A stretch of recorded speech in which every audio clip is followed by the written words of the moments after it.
Bonjour et bienvenue dans Epion, les voix du bien-être. Je m'appelle Amira Garbi et dans ce podcast, je vous fais découvrir des clés et outils pour cheminer vers votre bien-être personnel de manière globale et harmonieuse. Ici, je donne la parole à des praticiens, thérapeutes, chercheurs, écrivains qui font bouger les lignes du bien-être en proposant des approches et des outils innovants pour prendre soin de soi au quotidien. Ce podcast n'a aucune prétention médicale. Il est juste informatif. Pensez à demander l'avis de votre médecin si cela est nécessaire.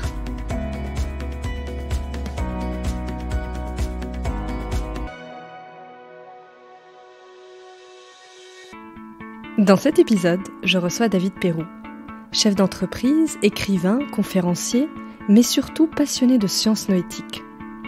David explore la conscience depuis 30 ans et dévore toutes les parutions sur le sujet jusqu'à ce qu'il décide lui aussi de faire le grand saut et d'écrire des romans sur la conscience, qui se révéleront être des véritables best-sellers. Ici, on décortique ensemble ce qu'est la conscience au regard des derniers débats. Est-elle produite par le cerveau? À quoi est-elle connectée? Quel est son lien avec notre bien-être? On naviguera entre un univers très cartésien et un univers beaucoup plus intuitif qui nous emmènera vers des horizons insoupçonnés. Car pour David, la conscience est ce qui nous lie à plus grand. C'est un voyage vertigineux et passionnant que je vous propose en la compagnie de David. Très belle écoute à tous.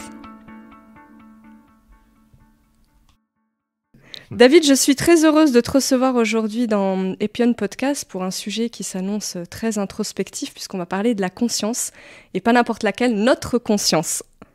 Oh là là, vaste sujet. Vaste sujet. Pour démarrer cette conversation, David, j'avais une question à te poser en introduction pour nos auditeurs, auditrices.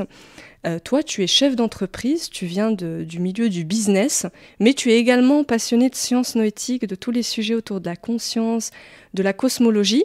Et je me demandais ce qui t'a fait te pencher en fait sur ces sujets-là. Bon, en réalité, j'ai vraiment fait les deux en parallèle depuis très très longtemps. C'est-à-dire que je crois à l'adolescence, j'avais déjà des questions auxquelles je ne trouvais pas de réponse. Je m'intéressais à l'univers, comment est-ce que l'univers avait commencé, comment est-ce que la vie était apparue sur Terre, est-ce que c'était par hasard, est-ce qu'il y avait un dessin ou un plan, et si oui, quel était ce plan et quel était l'architecte, enfin, toutes ces questions existentielles, je me les suis posées assez tôt dans la vie.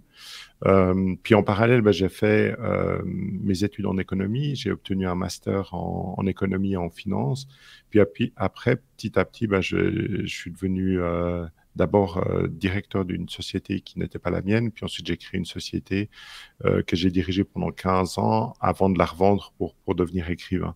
Donc oui, j'ai dû mixer pendant longtemps ces deux casquettes, celui de chef d'entreprise et puis celui de passionné des grandes questions métaphysiques qui m'ont amené à surtout, durant les 15 dernières années, à me pencher plus particulièrement sur la conscience, parce qu'après avoir étudié tous ces sujets, que ce soit la cosmologie, la physique quantique, les sciences de la vie, je me suis rendu compte que la chose qui les reliait et la chose qui faisait qu'on pouvait finalement les mettre ensemble. On sait que, par exemple, en physique, un des grands problèmes, c'est que la physique quantique n'a pas du tout les mêmes lois que la physique classique. Et pour moi, il y avait un moyen quand même de les regarder sous le même angle, et c'était par le biais de la conscience. Donc, c'est pour ça que je me suis intéressé plus particulièrement à ce sujet, tout en restant chef d'entreprise. Donc tu es bien multicasquette. Donc tu es écrivain, effectivement, parce que tu as publié pas mal de livres, dont certains sont des vrais best-sellers. Et j'en ai un d'ailleurs sous les yeux, c'est Les âmes du temps perdu, qui est préfacé notamment par Ervin Laszlo, qui est un philosophe des sciences, et qui écrit au sujet de ce livre que c'est de la science déguisée en une histoire capable de changer le monde. Et la question qui me vient, c'est pourquoi tu t'es dit que le roman, c'était le meilleur outil pour vulgariser toutes tes recherches, tout ce que tu fais depuis des années? Alors, en fait, je ne me le suis pas dit comme ça. C'était un chemin pour arriver au roman, un chemin où finalement j'ai été la marionnette d'un destin un peu plus vaste, parce que j'avais, à force d'étudier la conscience, Je rencontrais des scientifiques, je rencontrais des philosophes, je rencontrais même des religieux, et surtout, je rencontrais pas mal d'expérienceurs, de gens qui ont réellement vécu des états de conscience non ordinaires et puis qui pouvaient me raconter leur histoire. Alors, je les rencontrais en personne ou alors je lisais des témoignages. Il y a il y a beaucoup d'endroits où on trouve des banques de témoignages de ce genre de personnes. Et de fil en aiguille, je me rendais compte que ces gens-là, quand on avait une discussion ensemble, me disaient, mais c'est fou tout ce que tu connais au sujet de la conscience.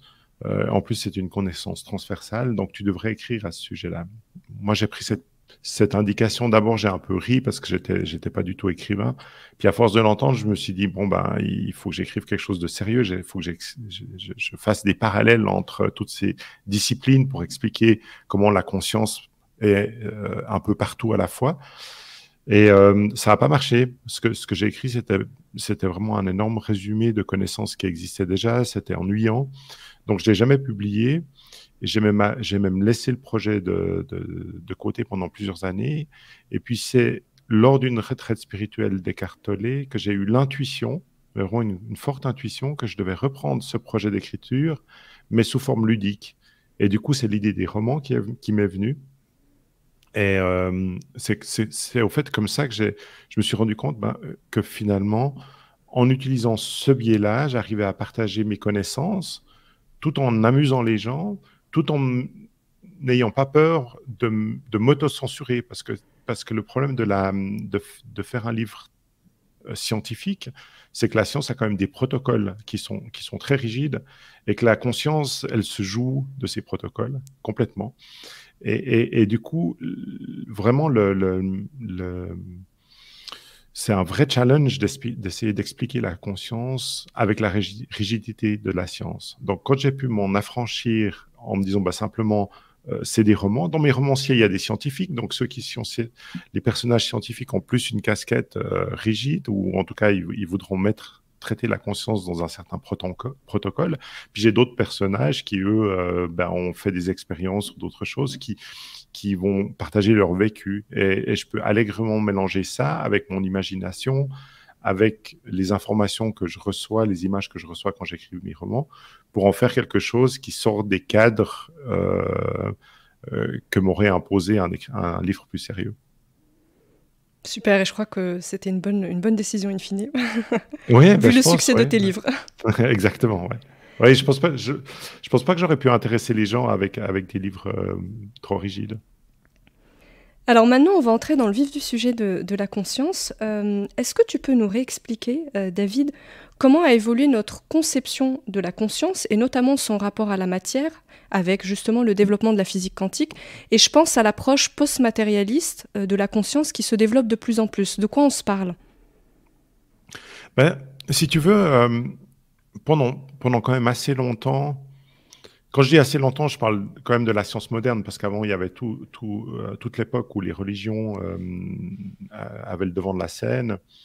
Et là, finalement, on parlait de croyance et on croyait plutôt à une conscience très élargie ou à une âme. Puis ensuite, la science est venue remettre de l'ordre dans tout ça en disant arrêtez de nous brûler quand on vous dit que c'est pas vrai. Nous, on a des preuves qui nous montrent, on a des protocoles rigides qui font que si on énonce quelque chose, on sait que c'est vrai. Et au fait, ce qu'a fait la science, c'est qu'elle s'est intéressée à plein de sujets. Puis à un moment donné, elle a aussi dû essayer d'expliquer qu'est-ce que c'était la vie, pourquoi la vie était apparue sur Terre. Et puis, au fur et à mesure, elle a dû toucher à la conscience. Mais la conscience, ou même l'explication des secrets de la vie, n'entrait pas vraiment dans les protocoles scientifiques rigides. Donc, à un moment donné, ils ont mis tout ça sur le compte du hasard. Et la science très matérialiste a utilisé le hasard pour expliquer plus ou moins tout ce qui fait qu'on est vivant et conscient aujourd'hui. Et puis, l'autre postulat, c'est des postulats, hein, c'est des hypothèses, personne n'a jamais prouvé quoi que ce soit. L'autre grosse hypothèse qu'ils ont faite, c'est que la conscience que nous avons d'expérimenter la vie comme nous l'expérimentons est une chose qui est autogénérée par la complexité de notre cerveau. Aujourd'hui, on sait que c'est une hypothèse qui n'est pas forcément fausse, mais elle n'est pas complète. C'est-à-dire que oui, on a une conscience autogénérée par notre cerveau, on la connaît bien, hein, c'est notre mental, c'est la voix qu'on entend de notre tête, c'est notre côté rationnel. Mais la science, notamment la science post-matérialiste dont tu viens de parler, elle se satisfait pas de cette hypothèse parce qu'elle prend pas en compte tous les phénomènes de conscience qu'on connaît. Et ça, c'est très mauvais pour une hypothèse de finalement devoir rejeter des expériences en disant bah, ces expériences sont fausses, alors qu'il y a des milliers de gens qui les vivent. Et des expériences de conscience non ordinaires, il y en a vraiment, vraiment énormément et de toutes sortes. Les plus connus, c'est les fameuses EMI, expériences de mort imminente, où l'expérienceur meurt, même si c'est pour quelques secondes ou quelques heures, ou quelques jours dans les cas les plus extrêmes, vit une expérience totalement extraordinaire, et puis ensuite revient à la vie pour en parler. Mais il n'y a pas que ça, il y a aussi des gens qui sont capables de faire des sorties astrales, des sorties hors du corps, certains sous protocole scientifique. Il y a la médiumnité, il y a des états d'extase qu'atteignent les grands méditants. Donc, il y a beaucoup, beaucoup d'expériences de conscience qui n'entrent pas dans cette hypothèse de conscience autogénérée par le cerveau. Parce que si elle était autogénérée par le cerveau, ce serait quand même une chose qui est en fait une résultante du corps physique et qui ne peut pas s'en détacher. Or, toutes ces consciences, tous ces états de conscience non ordinaires parlent d'un détachement de la conscience du corps matériel. Donc, en fait, l'explication n'est pas complète. Et à cette explication d'une conscience autogénérée par le cerveau, il faut ajouter l'explication d'une conscience exogène, c'est-à-dire une conscience qui se trouve à l'extérieur du corps humain. Et du coup, le corps humain est capable de la capter. Donc, il agit plutôt comme un émetteur-récepteur de cette conscience exogène. Et je crois que pour bien expliquer la conscience, il faut comprendre qu'on est les deux à la fois. C'est-à-dire qu'on a cette conscience autogénérée, cette voix dans notre tête, notre mental, mais on a aussi, de manière beaucoup plus discrète, cette connexion à la conscience exogène qui n'est pas une chose qui nous appartient. Enfin, c'est pas une propriété ou une résultante de notre corps physique. Est-ce que c'est la distinction d'ailleurs que tu opères entre petite conscience et grande conscience ? Oui, alors on peut utiliser petite conscience et grande conscience.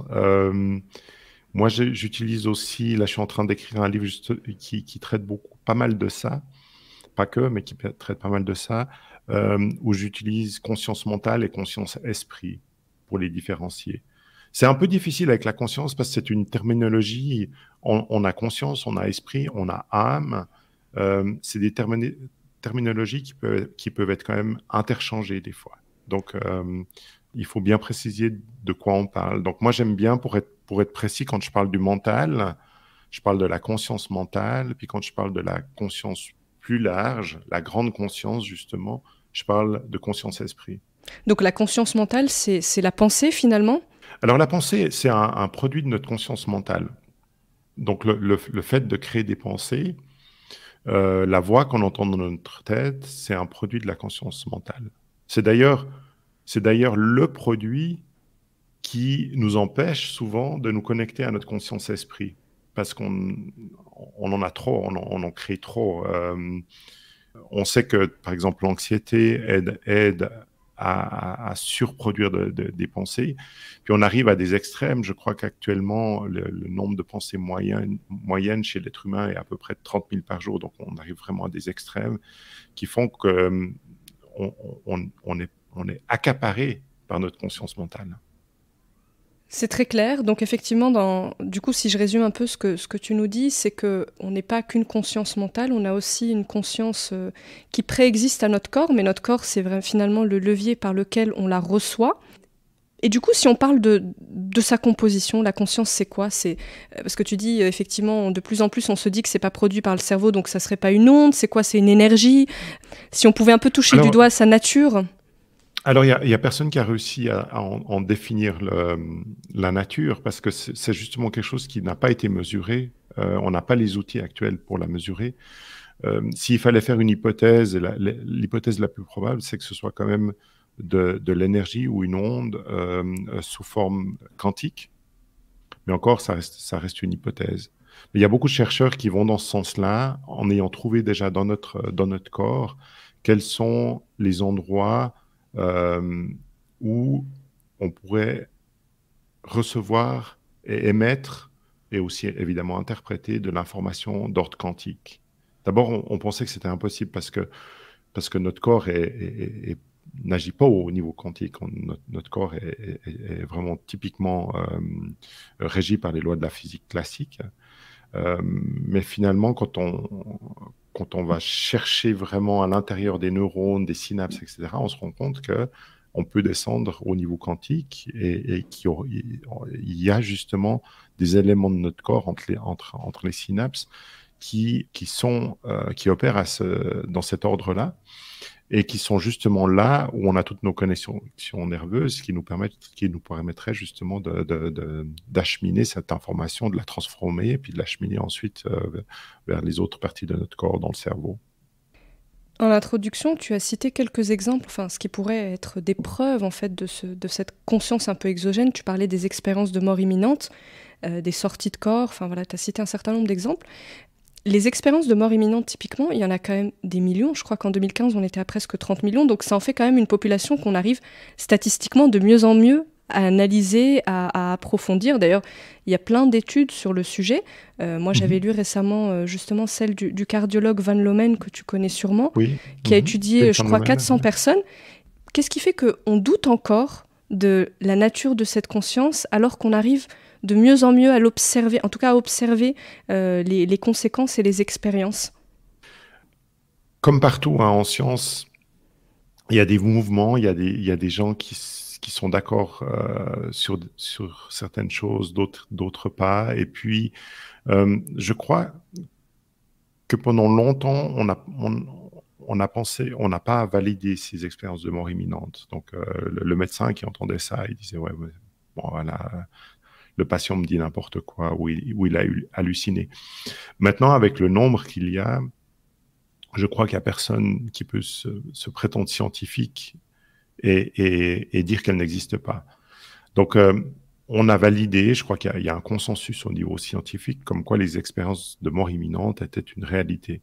Maintenant, là, parce que voilà, il y a des fois, c'est comme Obélix avec son village, il y a toujours des gens qui résistent, et il y en a beaucoup dans ces domaines-là. Ils sont allés chercher ailleurs, ils essaient de comprendre finalement comment ça se fait qu'il y ait 30 millions de personnes qui fassent des expériences de mort imminente, et puis ils tentent de l'expliquer avec des raisonnements qui, pour moi, sont tirés par les cheveux, parce que ça ne fait pas de sens. Ils parlent d'hallucination, de champ du signe du cerveau.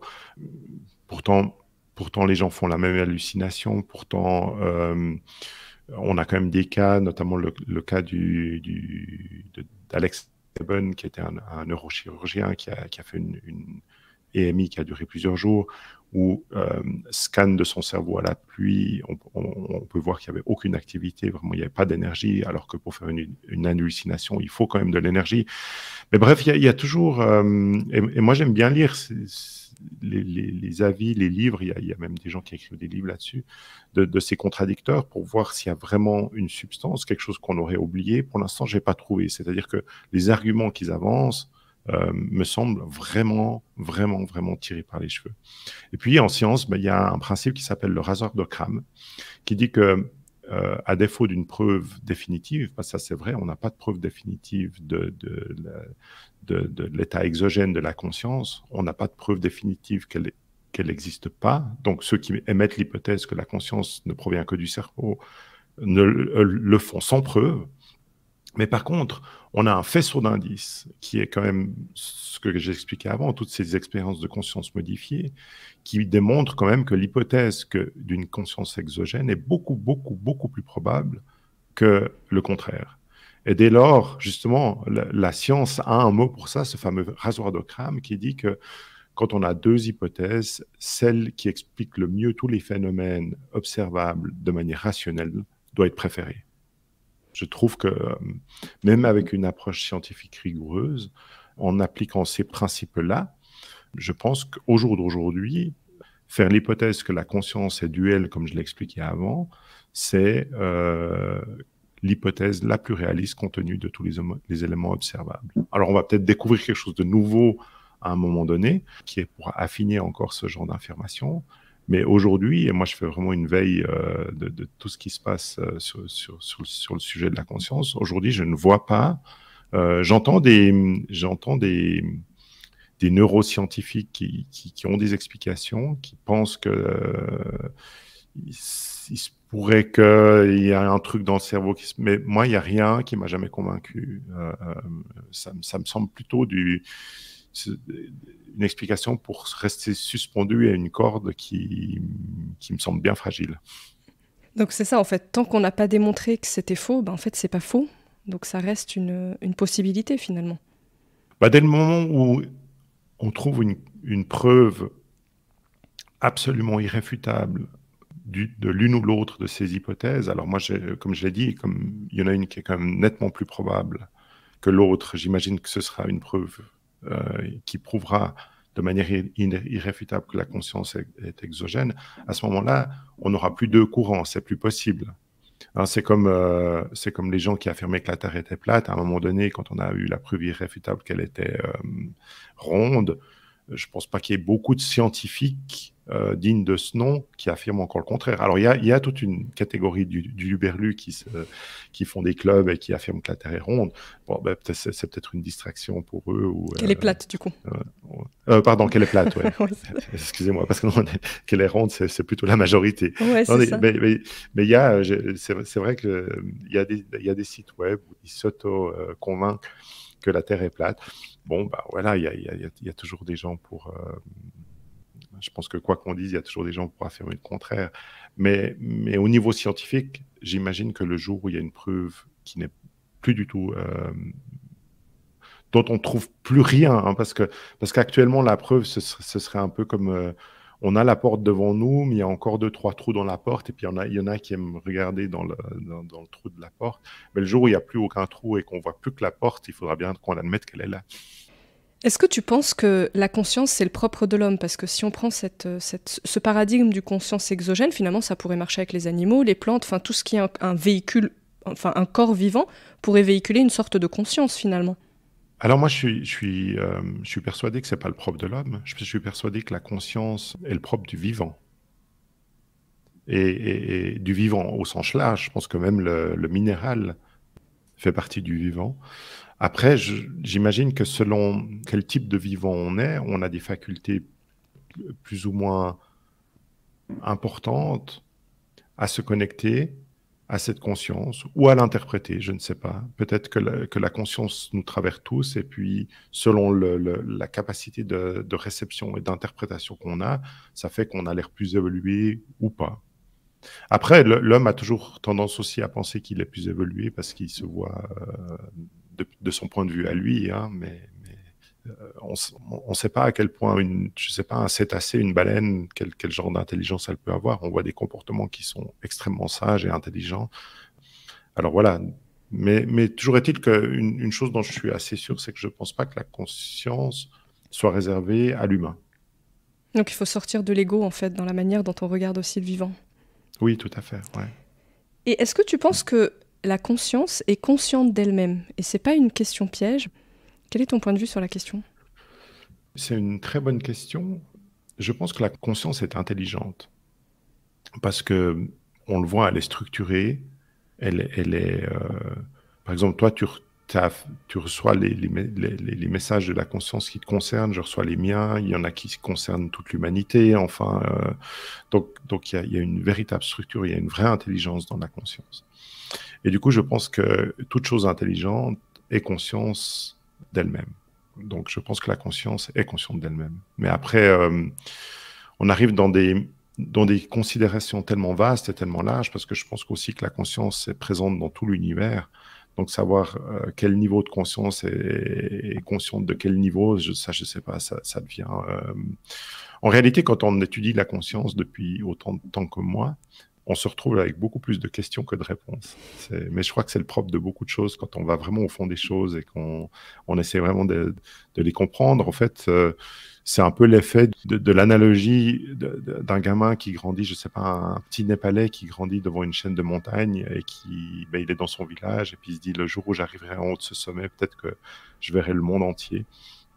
Et puis quand il a enfin l'âge de pouvoir grimper, il grimpe, et puis il arrive en haut de son petit sommet qui était peut-être à, je sais pas, à 4000 mètres, puis il voit devant lui un sommet à 4500 mètres qui gravit pour en voir un plus haut, pour en voir un plus haut. J'ai l'impression que c'est la même chose avec la conscience. Plus on gravit, plus on passe une étape, plus on voit un horizon encore plus vaste qui s'ouvre derrière. Plus on sait, moins on sait en fait. Oui, exact. Ouais. Mais c'est connu, hein. C'est connu. Du coup, cette conscience exogène, si on avance un petit peu dans l'échange, elle est en dehors du corps, mais donc ça veut dire qu'elle est en dehors du temps? Est-ce qu'elle est omnisciente? Enfin, du coup, qu'est-ce qu'on pourrait se dire de sa nature aussi? Ben là, c'est vraiment... c'est assez difficile à dire parce que je pense que c'est une nature tellement complexe qu'on ne fait qu'en égratigner la surface. Maintenant, par rapport à tes questions, est-ce qu'elle est en dehors du temps? Oui, il y a une partie de la conscience qui est capable de... En réalité, la conscience, pour moi, elle est multidimensionnelle. On sait que l'univers a plus de dimensions que les 3 dimensions de la matière, de l'univers matériel, 3 dimensions plus le temps. On sait qu'il y en a beaucoup plus. Pas mal de théories qui essayent, par exemple, de réunifier la relativité générale d'Einstein à la physique quantique. Et pour faire ça, ils passent par des théories comme la théorie des cordes qui demandent de rajouter des dimensions à l'univers. On sait aussi que quand les expérienceurs, que ce soit les expériences de mort imminente, les sorties hors du corps, eux, ils voient très clairement qu'à un moment donné, ils sortent de leur corps, ils se retrouvent toujours dans la dimension tridimensionnelle de la matière, et puis à un moment donné, il se passe quelque chose qui fait qu'ils en sortent, et ils s'en rendent bien compte qu'ils sont plus du tout dans la même dimension, et que dans cette ou ces autres dimensions qu'ils peuvent visiter, ben, il y a le temps qui s'efface, qui n'a plus lieu, qui n'est plus ou qui est très différent. Et ils ont toujours leur conscience. Donc ça veut dire que la conscience, elle voyage à travers ces dimensions et elle s'affranchit du temps, en tout cas du temps comme on le connaît ici sur Terre. Dans les études aussi autour des expériences de mort imminente, il y a des patterns, en tout cas des schémas qui semblent se reproduire. Il y a notamment ce sentiment, en tout cas d'amour, de bienveillance qui revient dans les récits des personnes qui ont vécu ces expériences de mort imminente. Quel lien, toi, tu opères entre ce sentiment, enfin, si on peut le qualifier de sentiment, et la conscience? Bah, tu as demandé si la conscience était intelligente et il semblerait que les personnes qui vivent des expériences de conscience modifiées, comme les expériences de mort imminente, rencontrent aussi des formes de conscience qui dégagent un amour incroyable. Donc, tu as raison de le surligner, mais dans le récit d'une expérience de mort imminente, si la personne a été à l'étape suivante, hein, parce que la première étape, c'est vraiment la sortie hors du corps. Donc, on reste encore dans la dimension tridimensionnelle. On voit son corps de haut, on voit les secours, etc. Puis souvent, après ça, on est attiré par une lumière et on passe à travers un tunnel. Alors, mon interprétation et l'interprétation de pas mal d'autres personnes avec qui je parle dans ces domaines-là, c'est que le tunnel représente, ou en tout cas, c'est le chemin d'accès. Soit c'est le chemin d'accès, soit il représente, soit c'est les deux, mais un changement de dimension. Et quand on arrive dans une autre dimension, on a souvent affaire à cette fameuse lumière très brillante, qui est vivante et qui est pleine d'amour. Alors, est-ce que cette lumière est la conscience pure ou est-ce que c'est un être qui est en connexion avec la conscience? Ça, je ne sais pas. Donc, il y a peut-être cette nuance à faire de se dire est-ce que l'amour provient directement de la conscience ou l'amour provient d'un être connecté à la conscience, mais un être qui visiblement n'est plus affranchi ou n'est pas affranchi aux dimensions matérielles. Oui, aux souffrances qu'on peut vivre en tant qu'humain, parce que c'est vrai que ceux qui reviennent de ces expériences, il y en a plusieurs qui disent je n'ai pas voulu revenir en fait dans mon corps terrestre, quoi. Ce qui est assez intriguant quand on entend ça quand même. En fait, on a toujours l'impression que la mort, c'est terrible, c'est la fin de la vie. De nouveau, c'est notre faculté à toujours imaginer que le monde tourne autour de nous et qu'on est probablement la meilleure version de la manifestation de la conscience. Et du coup, de notre point de vue, à nous, quand on est incarné dans notre corps humain, le fait de mourir, la fin de cette expérience, ça paraît être la chose la plus horrible. Mais en réalité, les gens qui meurent se rendent compte qu'en fait, c'est bien plus agréable. Ça ne veut pas dire qu'ils veulent pas... Oui, sur le moment, souvent, ils ne veulent pas revenir. Mais après, ils ne regrettent pas d'être revenus. Parce que je pense qu'on vient dans ce corps, notre conscience exogène décide de revivre une aventure avec un corps humain pour une bonne raison. Donc, toujours est-il que c'est très difficile dès le moment, surtout si ça se passe soudainement, dans les expériences de mort imminente, tout d'un coup on se retrouve à l'extérieur de notre corps, on change de dimension, on se retrouve avec des êtres, on reçoit cet amour inconditionnel.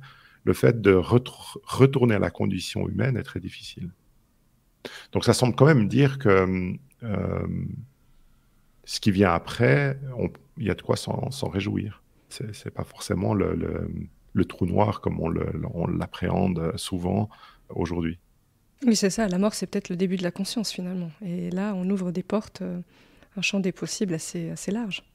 Alors, le début de la conscience, je ne pense pas, parce que je pense que le début de la conscience, il date d'avant notre propre vie, et puis notre conscience nous accompagne tout au long de notre vie. Mais c'est le début d'une nouvelle forme d'expression de la conscience. Ouais. Enfin, elle n'est probablement pas nouvelle, mais c'est-à-dire qu'à un moment donné, je pense que la conscience, elle vient se manifester dans un corps humain, et du coup, je pense qu'il y a, comme pour tout, il y a des bénéfices et il y a des désavantages. Les bénéfices, c'est probablement qu'on peut justement jouir de tout ce que peut apporter le corps humain, comme les sens, le goût. Les désavantages, c'est que pour une conscience qui, à mon avis, n'est pas soumise ni au joug du temps, ni au joug ni à l'espace, elle a très peu de contraintes. Ben, le fait d'être contrainte pendant un moment qui doit être un moment assez court à l'échelle de l'univers, d'être contrainte par le corps matériel, ça peut être assez frustrant. Et du coup, quand on s'en libère, il y a une sorte de ah ben voilà, c'est un peu, on sort de ce caisson et puis on retrouve cet état très fluide qui est la conscience non incarnée. D'ailleurs, en t'écoutant, je me disais, mais d'ailleurs, pourquoi ce corps, en fait? Qu'est-ce qui fait qu'une conscience choisit un corps? Mais ça, je pense qu'aujourd'hui, on ne sait pas y répondre, mais ça soulève quand même des questions sur notre identité aussi. Oui, tout à fait. Je pense qu'on est... J'imagine, si je devais faire des hypothèses, le corps nous permet justement de vivre des expériences de manière différente. Donc, je pense qu'il y a quelque chose, je ne saurais pas expliquer quoi, mais il y a quelque chose qui a à voir avec le fait de faire une expérience qu'on ne peut pas faire si on n'a pas un corps humain. Quoi, si tu vas skier un jour, tu seras peut-être très contente d'enlever tes chaussures de ski et tes skis à la fin de la journée, mais l'expérience du ski, tu pourras la faire que si tu décides de mettre des skis. Oui. Ouais, et des chaussures de ski. Pourtant, tes pieds ils vont être compressés, tu auras peut-être des problèmes d'équilibre si tu n'as jamais fait de ski avant. Ce ne sera pas quelque chose de facile, mais c'est une expérience que tu ne pourras faire que si tu décides de mettre des skis. Oui, je comprends. La métaphore donne plus de sens, du coup, à l'existence humaine incarnée, du coup. Ah, je ne savais pas. Je sais pas si une métaphore sur le ski va donner beaucoup de... Non, mais elle fait sens. En tout cas, elle fait sens. David, dans tes romans, il y a un concept que tu reprends, c'est le concept de chant akashique, chant quantique. Il y a plusieurs dénominations. Est-ce que tu pourrais nous réexpliquer, en tout cas réexpliquer aux auditeurs, auditrices, ce que c'est que ce chant akashique quantique? Bien sûr. Bon, alors, on a vu, du coup, que l'univers a plusieurs dimensions. Et il semblerait, c'est nouveau des hypothèses, mais c'est comme la conscience, l'hypothèse la plus probable compte tenu de tout ce qu'on connaît aujourd'hui, c'est qu'il y a une partie de l'univers qui soit un champ d'information. Il y a des scientifiques comme justement Erwin Laszlo qui a préfacé Les âmes du temps perdu, Ils expliquent ça très bien. Moi, j'ai pas cette capacité. Il faut aller loin. Hein. Ils vont puiser ça dans la théorie du chaos, l'univers hologramme. C'est des concepts très, très compliqués et peu intuitifs, mais qui font beaucoup de sens au niveau de leur explication et qui reposent vraiment sur le fait que l'univers, donc une grande partie de l'univers inconnu, parce qu'il y a 95% de l'univers dont on sait qu'il existe, mais on ne sait pas du tout ce que c'est. Il y a une forte chance qu'une grande partie de cet univers inconnu soit un énorme champ d'information.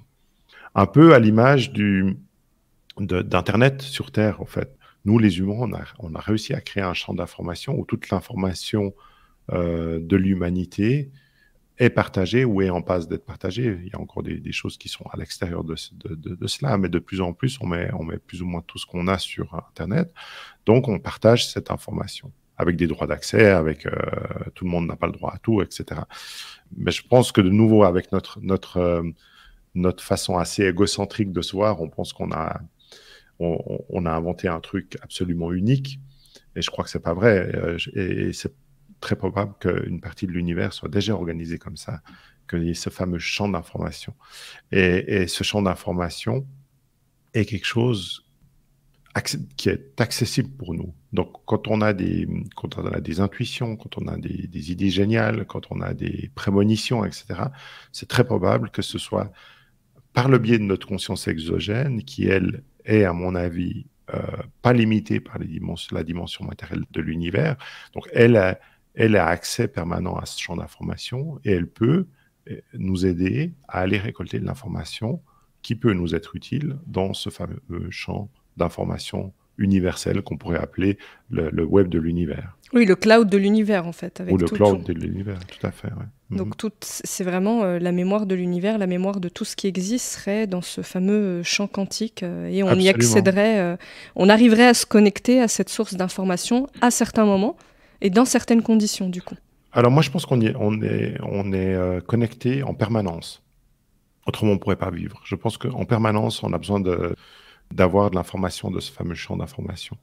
Il y a des études, moi j'aime bien le biophysicien Robert Sheldrake qui appelle ça le champ morphogénétique, qui explique au fait il explique ça avec des animaux, il ne l'a pas fait sur l'homme, mais il a fait beaucoup d'expériences qui sont très très pertinentes avec des animaux et qui montrent que l'animal a toujours besoin de se connecter au champ d'information de son espèce pour pouvoir vivre, ne serait-ce pour que l'embryon crée l'animal, c'est-à-dire que quand il y a le spermatozoïde qui rencontre l'ovule, pour ensuite, et qu'il y a cette explosion cellulaire qui commence, il faut que chaque cellule sache où aller, et pour ça, il faut un plan, et ce plan, Robert Sheldrake, lui estime que ce plan se trouve justement dans ce champ morphogénétique. Et donc, si c'est le cas, il démontre que les animaux sont en communication permanente. Alors nous, il y a de fortes probabilités qu'on fonctionne exactement sur le même schéma et que du coup, on soit en communication permanente. Il y a probablement des milliards d'informations qui s'échangent entre nous, notre corps, et ce champ d'informations à chaque seconde. Et donc ça voudrait dire que si on arrivait à accéder, en tout cas comme on le voudrait, à ce champ d'information, ça répondrait quand même peut-être à pas mal de questions de cosmogonie sur la naissance de l'univers notamment, parce qu'on se parle de mémoire en fait. Donc toutes ces questions auxquelles on n'arrive pas à répondre aujourd'hui, potentiellement, si demain on arrive à accéder à ce champ quantique, on pourrait y répondre. Oui, bien sûr. Je pense qu'il y a tout dans ce champ d'information. Et il se pourrait, alors mais ça c'est une hypothèse que je ne peux pas étayer du tout, mais il se pourrait aussi que ce champ d'information existait avant l'univers, parce qu'un univers ne peut pas se créer sans information. Rien ne se crée sans information. Ça donne le vertige, dit comme ça, parce qu'on se dit... ça donne le vertige, ouais. Maintenant, si on parle du lien entre la conscience et le bien-être, quel lien, toi, tu établis? Parce que on dit souvent qu'il faut se libérer de l'ego et des pensées pour toucher du doigt ce que c'est que la conscience, et quand on touche du doigt ce qu'est la conscience, donc peut-être cette conscience exogène, on arrive dans un état de bien-être, de béatitude profond. Donc quel lien, toi, tu établis entre les deux?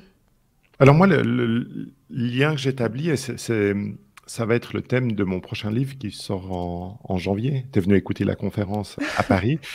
Ce livre s'appelle « Devenez génial » avec le sous-titre « À l'heure où les machines deviennent intelligentes ».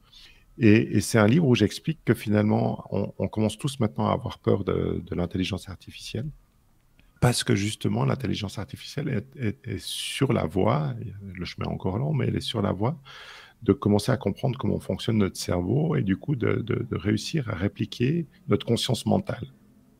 Mais on l'a bien vu jusqu'à présent avec toutes les explications qui ont été données depuis le début de ce podcast, qu'on est beaucoup plus que cette conscience mentale et que du coup, si on se connecte à notre conscience exogène, qui elle, on l'a vu, est connectée à ce champ d'information et peut-être encore à d'autres choses, on est des êtres qui n'avons pratiquement aucune contrainte. On a des possibilités pratiquement infinies. Et comme tu l'as dit avant, il faut se transcender son ego. Alors moi, j'aime pas trop ce terme parce que l'ego, il faut surtout pas qu'il ait l'impression qu'on veut le bypasser. Parce que sinon, il va se battre encore plus fort et ça va être difficile. Par contre, l'ego ou notre mental a aussi envie qu'on aille bien. Donc, il s'occupe de notre bien-être avec les capacités limitées qu'il a. Il est très pratique, hein, il est très organisationnel, il est très pragmatique. Et du coup, les histoires de bonheur, il y aspire, mais ce n'est pas vraiment son truc. Et à un moment donné, et c'est ce que j'explique dans ce livre, il faut simplement lui faire comprendre que ce n'est pas son rôle. Que lui, il est super pour tout ce qui est pragmatique, pour organiser une journée, pour apprendre quelque chose. Il est parfait, on en a vraiment besoin. Et puis pour le bien-être, peut-être que la seule chose qu'il pourrait faire pour nous aider, c'est de laisser un peu de place à sa conscience, sa consoeur, la conscience exogène.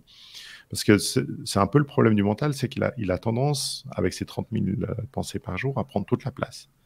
Et du coup, sa consoeur, conscience exogène, est beaucoup plus discrète et elle, on l'entend pas.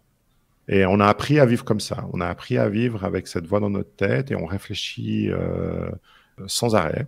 Et on essaie de tout analyser, tout faire des plans pour tout. Alors que finalement, pour tomber dans la quiétude, tomber dans le bien-être, il faudrait simplement arriver, à un moment donné, à demander à son mental de faire un peu d'espace. Faire un peu d'espace, ça veut dire peut-être faire quelques brèches dans ses 30 000 pensées par jour. Et c'est ça que j'explique dans ce livre et avec beaucoup de conseils pratiques pour comment faire. Mais si à un moment donné, on arrive à créer des espaces dans ses pensées incessantes, alors on tombe justement plus dans le domaine de la conscience exogène, qui, elle, comme tu l'as si bien décrit, déjà la première chose qu'on ressent, c'est une quiétude incroyable, vraiment de la paix. On a une paix intérieure. Et on n'est plus en train de se préoccuper de ce qu'on va faire demain, de ce qu'on a mal fait hier, etc. On est juste dans le moment présent qui est je le compare souvent à être 3 mètres en dessous de la surface d'un océan agité. C'est-à-dire qu'il n'y a plus rien à 3 mètres, et même la plus grosse vague n'est pas en train de faire des remous à 3 mètres en dessous. On peut lever les yeux et puis voir que ça brasse, mais là, c'est super tranquille. Donc ça, c'est un des bénéfices. Puis l'autre bénéfice, quand on est dans ce genre d'état, c'est qu'on est beaucoup plus en connexion avec les informations qui se trouvent dans ce fameux champ quantique. Et ce champ est plein de conscience, évidemment. La conscience est quelque chose d'intelligent. Donc, on peut faire le raccourci puis dire cette information est intelligente et on va recevoir l'information qu'il nous faut pour un problème donné ou pour une situation donnée. Donc, finalement, être à l'écoute de cette fameuse et discrète conscience exogène est aussi une façon de retrouver un côté absolument génial. D'où le titre Devenez génial. Ouais. Et quels outils on a à notre disposition pour y accéder? Est-ce que, par exemple, la méditation, la respiration, tous ces outils qui permettent justement de calmer le mental sont des bonnes voies pour accéder à cet état de conscience un peu modifié? Oui, alors je ne vais pas te surprendre avec les outils. Les outils, on les connaît tous. Enfin, tous ceux qui s'intéressent au développement personnel connaissent les outils. La seule chose que moi, j'ai essayé de faire dans ce livre, c'est de les mettre dans l'ordre. Parce que j'ai un peu l'impression que c'est la seule chose qui manque. C'est-à-dire qu'il y a il y a des gens qui sont spécialisés dans la respiration, il y a des gens qui sont spécialisés dans la méditation, il y a des gens qui sont spécialisés dans le développement personnel, la libération de ses peurs, etc. Et tout ça, c'est super utile. Mais je pense qu'il y a un ordre, dans le sens où ça sert à rien de méditer si on n'est pas au clair, au calme, et on est bourré de peur. Parce qu'à ce moment-là, on va offrir à son cerveau un espace qu'on veut vide, mais qui ne sera pas du tout vide. Ce sera un espace où nos pensées vont se dire « c'est bon, il fait rien, il est assis sur une chaise, en tailleur, ou pas. » Moi, je peux pas, je suis pas assez souple. Donc là, on va rien résoudre, on va trouver hyper pénible de se retrouver là assis, à essayer de ne penser à rien, alors que nos pensées, elles nous bombardent. Donc voilà, moi, j'ai pris l'exemple déjà de mon cheminement à moi, et puis aussi de toutes mes connaissances en sciences de la conscience, en sciences noétiques, pour essayer de comprendre dans quel ordre faire les choses, de manière à ce que, à un moment donné, oui, on arrive à avoir des moments d'absence de pensée qui peuvent se produire par la méditation, mais aussi par d'autres choses. La méditation, c'est un outil génial, mais il y a des gens qui n'arrivent pas à le pratiquer, peut-être parce qu'ils manquent d'entraînement ou peut-être parce que ça ne leur convient pas. Donc, il y a d'autres choses. La connexion avec la nature est très forte aussi. Donc, une marche en nature vaut, pour certaines personnes, une méditation, voire leur permet une connexion beaucoup plus facile à leur conscience exogène.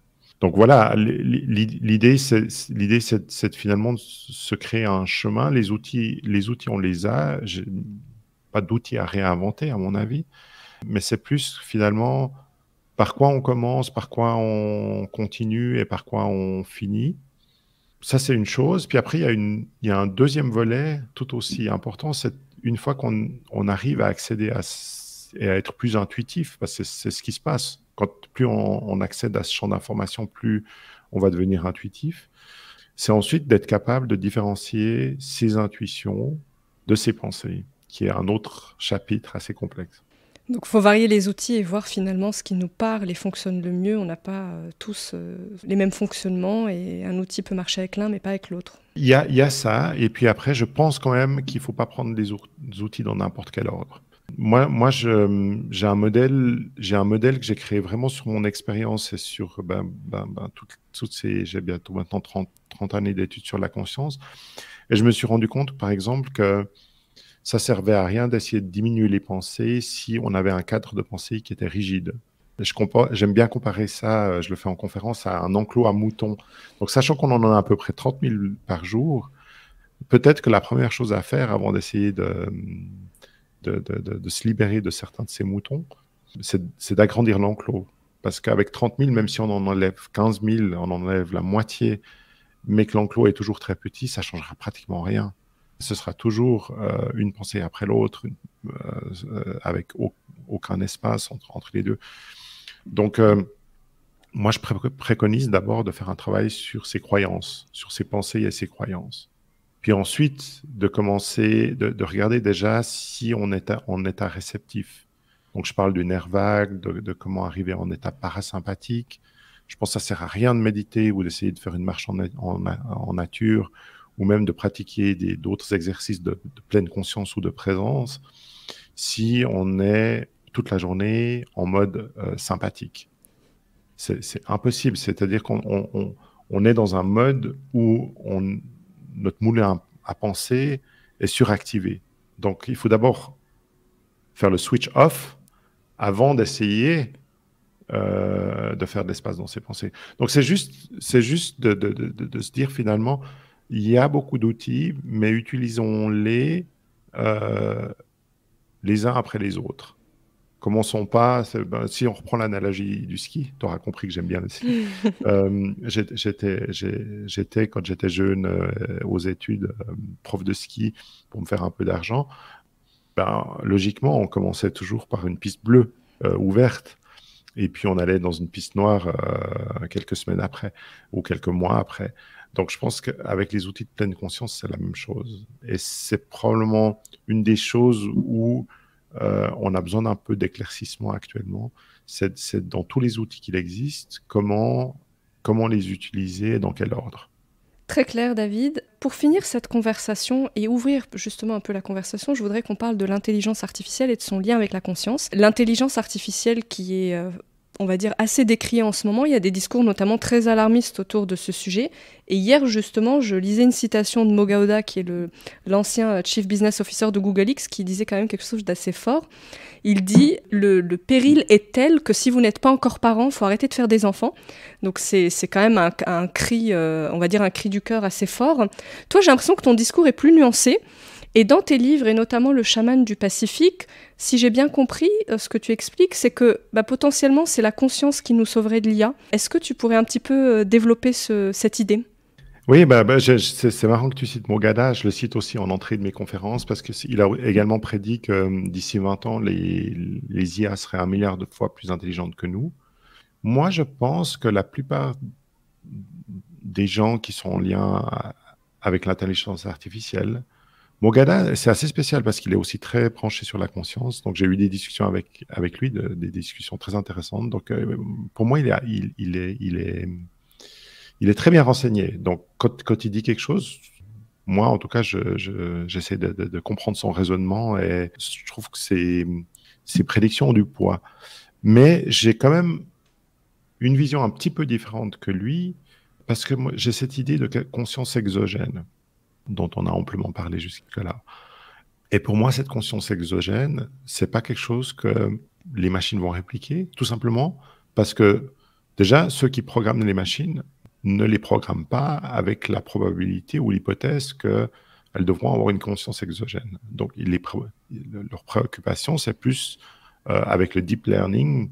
L'idée, c'est de recréer des réseaux neuronaux artificiels. Donc, on est vraiment dans recréer des choses que le cerveau humain est capable de faire. On en est au balbutiement pour l'instant. Il n'y a pas encore... Les intelligences artificielles font des choses très bien, mais quand on regarde le niveau de réflexion qu'il y a derrière, il est encore très faible. Elles sont très fortes, par contre.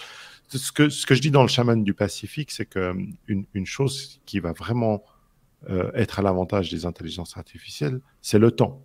Elles n'ont pas besoin de temps pour traiter de l'information pratiquement. Elles ont besoin d'un tout petit peu de temps. Notre cerveau a besoin de beaucoup de temps. Donc, ChatGPT, tu lui demandes un truc, il va avoir accès à une énorme banque d'informations avec les mots-clés que tu lui as donnés.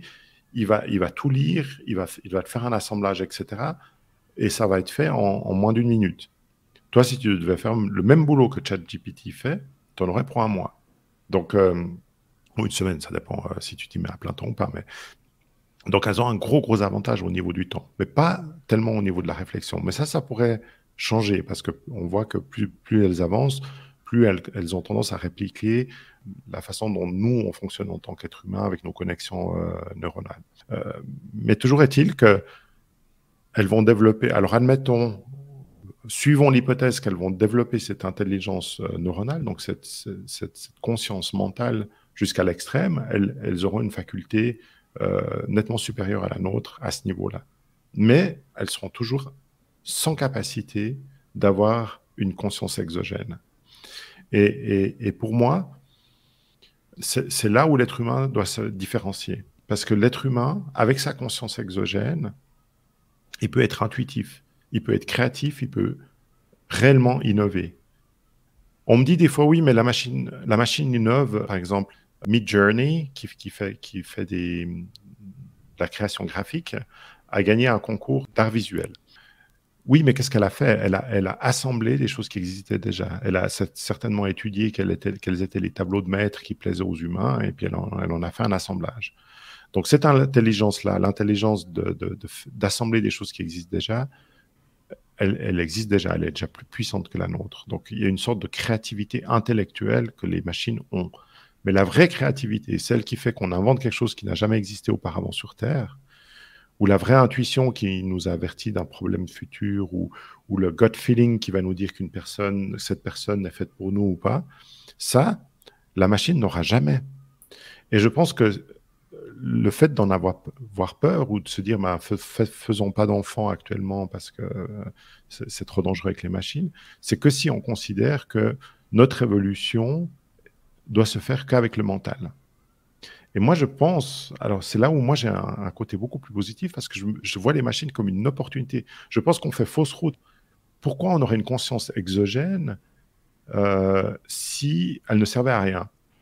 Donc, à mon avis, et comme on voit partout dans la nature, l'humain doit être à l'équilibre entre sa conscience mentale et sa conscience exogène, sa conscience à esprit. Actuellement, ce n'est pas le cas. Il y a un déséquilibre.